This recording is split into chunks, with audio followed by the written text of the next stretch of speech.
We're going to solve a mystery tonight, a mystery that's been hanging in the air for the last few decades, and we're going to do it together. And that mystery is, why did the world's worst orchestra throw in the towel at the peak of their career, the peak of their success in 1980? And to start us off, I'm going to badly tell an old Tommy Cooper joke. So Tommy Cooper used to like telling this joke that he'd been up to the attic and he'd found an old oil painting and an old violin, and he'd taken them to an antique dealer. And the dealer had said, well, look, what you've got there is a Stradivarius and a Picasso. Right? And Tommy Cooper can't believe his luck, and the dealer said, problem is, the Picasso made rotten violins. Stradivarius was a terrible painter. And the reason I say this is because is there a slide missing? The slides are in the wrong order there. But so this relates to a book written by Malcolm Gladwell, Outliers, and within this he takes an idea that was created by a Scandinavian psychologist called Anders Ericsson, this idea of talent code, and Ericsson came up with this notion that to be really good at anything, you need to put in 10,000 hours. This is the golden figure. 10,000 hours to be, let's say, an expert, a professional at any particular skill. And if, like me, this photo was taken about 8 years ago or something, I had the violin sort of forced upon me as a child. As the saying goes, there is always the exception to prove the rule, and this is the story of an outfit who disproved that rule. And here they are, the world's worst orchestra performing Also Sprach Zarathustra, which someone has kindly put to 2001, which used the music but not this particular version.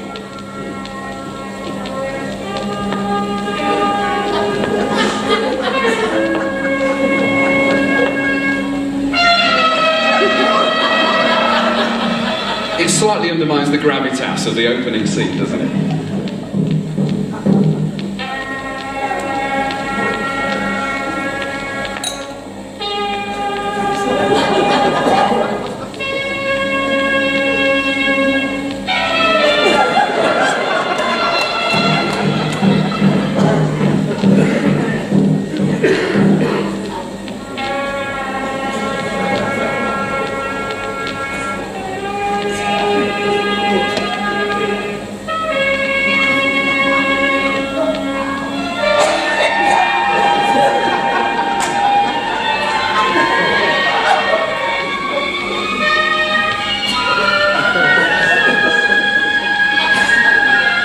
And we'll move on, right.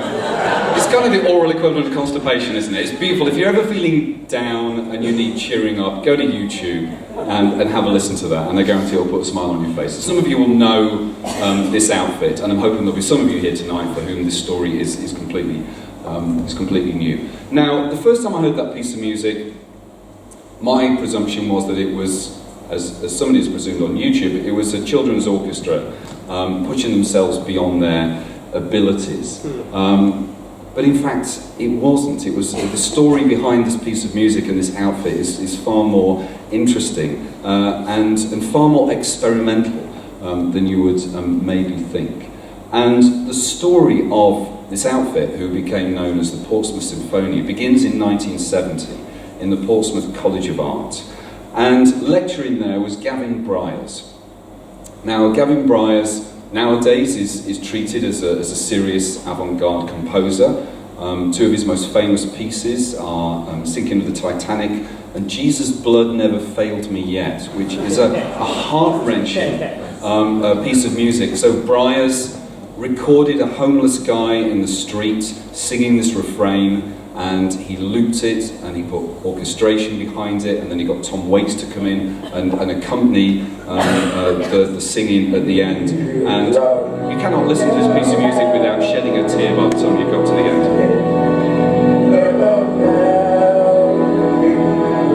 But in 1970, Gavin Bryars was a bit more like this. He was a bit more Bonzo Dog Band. And so he was working at the Portsmouth College of Arts, and he decided that he would organise a talent competition. And he'd been inspired by this man, this programme back in the day, Huey Green, and Opportunity Knocks, an early version of Britain's Got Talent. And Bryars decided to run this talent competition at the college. And then he came up with this idea of forming a DIY orchestra of individuals who had no prior skill on an instrument. And he put this adverts around the college, teasing students with the question, have you got what it doesn't take? And lots of people thought that they didn't really have what it took. And they signed up for his experiment, the Portsmouth Sinfonia. And the notion was that you could be a musician, but you couldn't bring an instrument that you could play. Or you could be a complete novice and having never picked up an instrument in your life. All you needed to bring to the rehearsals, because they did rehearse, was a willingness to try your best and to make regular attendances to the rehearsals of the Portsmouth Sinfonia. And the idea was welcomed by dozens of people who loved the idea that you could just go to a junk shop, buy an old saxophone, and hey presto, you've joined an orchestra.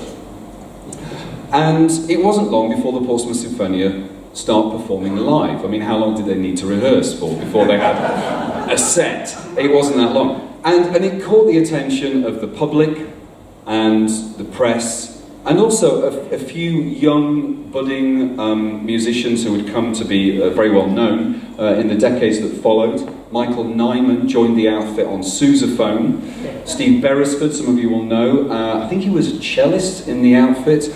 Brian Eno joined on clarinet. And this changed everything. Eno thought that the Portsmouth Sinfonia was terrific. It was a terrific bit of fun, and a terrific experiment as well. And Eno said, look, I know some people who know some people. I can probably get you a record deal. And he does. So in 1973, they released their first album, which was called Portsmouth Sinfonia Plays the Popular Classics. And it was produced by Brian Eno. The guy that had a Brian Eno produced album that was recorded in one take, one spirited take. And they performed Down to the Sugar Plum Fairy and Air on a G-string and also Sprach Zarathustra. And it captures the public's imagination, and it gets various reviews across the globe. One particular review in Rolling Stone magazine, which I'll come back to in a few minutes' time. So as their popularity starts to grow and there's growing demand for them to perform live, they get themselves a manager, a guy called Martin Lewis. And John Farley, who is the conductor of the Portsmouth Sinfonia, he's never conducted in his life, he says, I think we're probably ready to play the Proms. Do you think you could get us a gig at the Proms? And Martin Lewis says, well, have a go. So he phones up the organisers of the Proms and he says, do you know the Portsmouth Sinfonia? They did. Would you like the Portsmouth Sinfonia to come and perform at the Proms, at the Albert Hall? And the organisers said, fuck off. So Martin went back and he said, they're not so keen actually.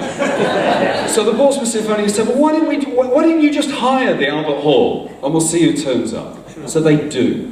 So they hire the Albert Hall, and on the 28th of May 1974, they play to a packed audience, right? Full house, sold out.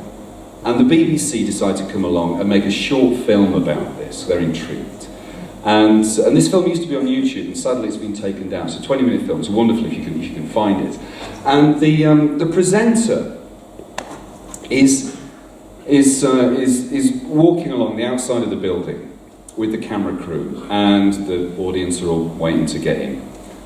And he's chatting with various people, asking them why they're there, where they first heard the Portsmouth Sinfonia. And he stops when he gets to this couple from Texas.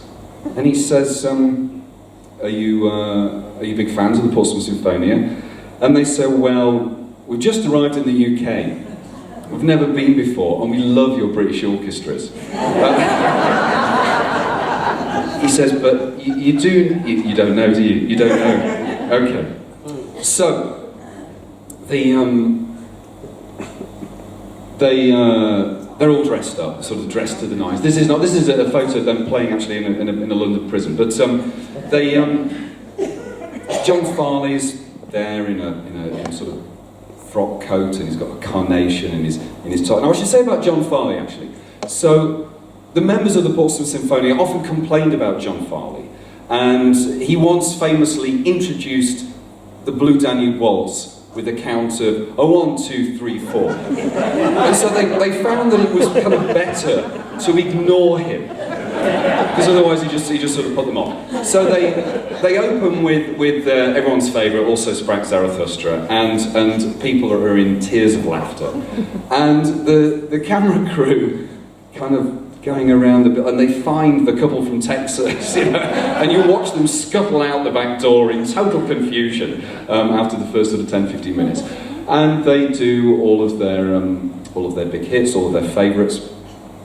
Halfway through the night, they've just started the 1812 Overture, and John Farley remembers, so everyone's invited, sort of family and friends. John Farley remembers that Grandma's in the audience, and Grandma's just been told that she's got a dodgy heart and that she should not be exposed to any sudden or loud noises. And they've got the cannons all set up, and he thinks, oh, shit, this could kill my grandmother.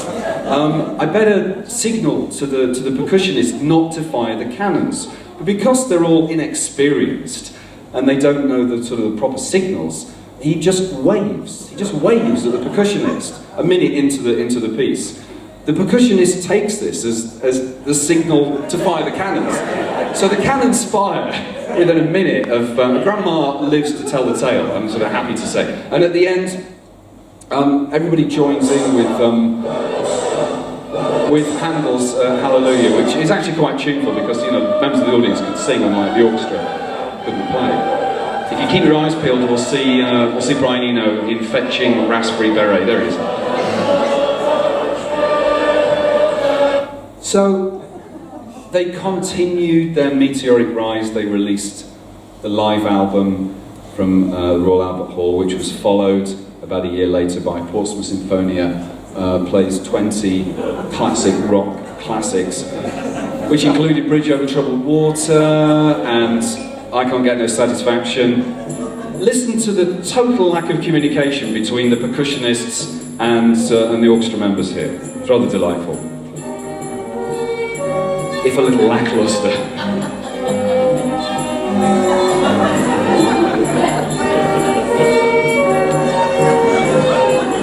I mean, the tambourine's in time, but it's just not in time with anybody else, is it?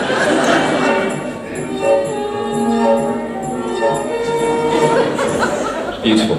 So, by the late 70s, there was a fashion in the UK for doing these medley kind of mashup singles. You remember Jive Bunny, who did I think a Beatles one, didn't they? So they just take extracts of Beatles tracks, tie them together, and then just put a generic drum beat over the top, and you've got a #1 hit single.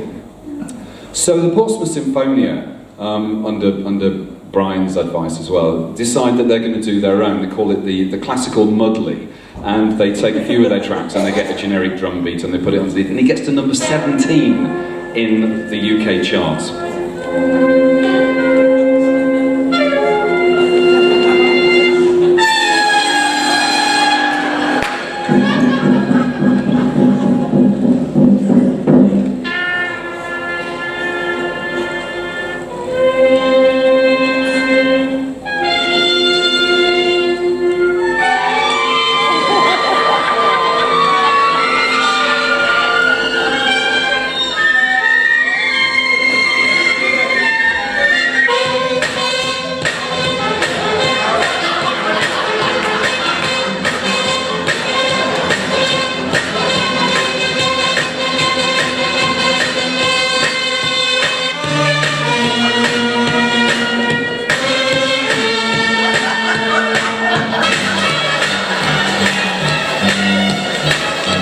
beautiful.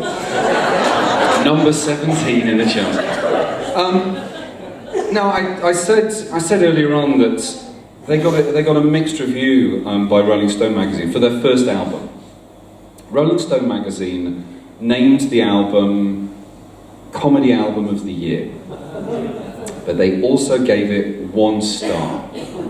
And the reviewer said the problem with this record is that it's an elitist joke. And Gavin Bryars, John Farley and the crew were really taken aback by this because they felt that it was actually exactly the opposite of what the reviewer had said. Now, if we rewind back to the release of the first album, it's 1974. Punk hasn't happened yet. What's happening in the world of popular music, pop music? Prog rock has really taken off. And if you look at the bands who were pretty big around that time, so bands like Yes or Genesis or Pink Floyd, most of these bands were public schoolboys making pompous, overblown music that was pretty elitist. When pop started in the 60s, a lot more working class bands, and the music was a lot more simplistic and immediate. Music was getting rather elitist and pompous and needed to be pushed aside. That kind of music needed to be pushed aside by punk. Classical music is elitist. All of those hours you've got to put in to be able to audition to join an orchestra. These guys had invented a punk orchestra before punk was invented. It was a DIY orchestra that anyone could join from any background, just as long as they had sincerity and enthusiasm to participate. It wasn't elitist, it was inclusive. And Bryars later commented on this, because I think it really needled him. And he said, I think the reason why we irritated so many people was because we committed a cardinal sin in the world of art. We brought humour to the avant-garde. Now, I said we're going to solve a mystery as to why they split up. And the mystery, the solution, I believe, is contained in the final clip. This is, to the best of my knowledge, the last bit of footage that we have of the Portsmouth Sinfonia performing. Now, by 1980, so they bookended the 70s, by 1980, they're touring across Europe, right? They're more and more popular than ever before, so why would you disband? Now, before I show the clip, apologies for the blatant objectification of women in this, but let's remember, this is from Germany, this has nothing to do with the UK, and we're going to be leaving the Europeans behind very soon, so which is probably a good thing, because they're all a bunch of sexists. But now, as this clip unfolds, you will notice that by now, John Farley has become such a liability to the Portsmouth Sinfonia that they've now placed him behind the orchestra, so that he doesn't disturb them at all, right? But the answer to the mystery lies in this performance. So can you spot it?